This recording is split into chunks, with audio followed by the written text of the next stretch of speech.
Hello viewers, അപ്പം ഇന്ന് നമ്മൾ ചെയ്യാനായിട്ട് പോകുന്നത് ഒരു ഫോർമൽ പാൻറ്റിനെ ചെറിയ രീതിയിലൊന്ന് വേസ്റ്റ് ലൈൻ അതിനൊന്ന് റെഡ്യൂസ് ചെയ്യാനായിട്ട് പോവുകയാണ്.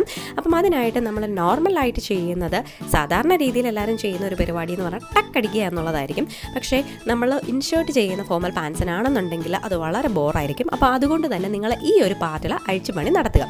അപ്പം അതിനായിട്ട് നമുക്ക് ഈ ബാക്കിലെ സ്റ്റിച്ചൊന്ന് അഴിച്ചു കൊടുക്കാം. എന്തായാലും എനിക്ക് കിട്ടിയ പാൻറ്റിലെ സ്റ്റിച്ച് അഴിക്കാൻ അത്യാവശ്യം നല്ല പാടായിരുന്നു കേട്ടോ.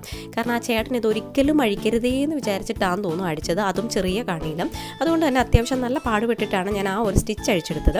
അതിനുശേഷം ഞാനൊരു 1/2 ഇഞ്ചിനാണ് അടിക്കുന്നത്. അപ്പം ഞാൻ 1/2 ഇഞ്ചിന് അടിക്കുമ്പോൾ ഏകദേശം ഒരു 1 ഇഞ്ചോളം നമുക്ക് മൊത്തത്തിൽ ടോട്ടലി റെഡ്യൂസ് ചെയ്യുന്നതാണ്. അപ്പോൾ ചെയ്യാൻ ഇച്ചിരി ഒരു മെനകേടാണെന്നുണ്ടെങ്കിലും ഇതാണ് നമ്മുടെ നീറ്റായിട്ടുള്ളൊരു മെത്തേഡ് എന്ന് പറയുന്നത്. അപ്പോൾ മാക്സിമം ഇങ്ങനെ ചെയ്യാൻ ട്രൈ ചെയ്യുക. പിന്നെ പനി ആയതുകൊണ്ട് തന്നെ എൻ്റെ സൗണ്ടിന് അത്യാവശ്യം നല്ല ബാസ് ഉണ്ടായിരിക്കും. എന്തായാലും ചാനൽ സബ്സ്ക്രൈബ് ചെയ്ത് സപ്പോർട്ട് ചെയ്യാൻ മറക്കരുത്.